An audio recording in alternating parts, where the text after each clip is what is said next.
تقوم بوضع 3 حبات من التين المجفف في الكاس زيت الزيتون، وتغلفه من العصر حتى الصباح بعد صلاة الفجر.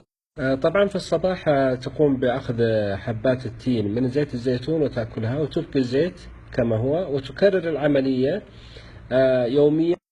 طبعا هذه العملية تكررها لمدة شهر، وستجد أن مستوى فيتامين د ارتفع والآلام ذهبت إلى غير رجعة.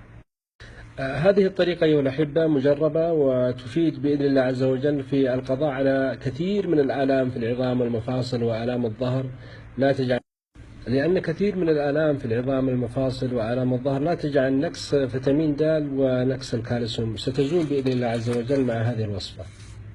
أرجو منكم أيها الأحبة نشر هذا المقطع لتعم الفائدة. أسأل الله لي ولكم دوام الصحة والعافية، وأن يشفي مرضانا ومرضى المسلمين، وصلى الله على محمد.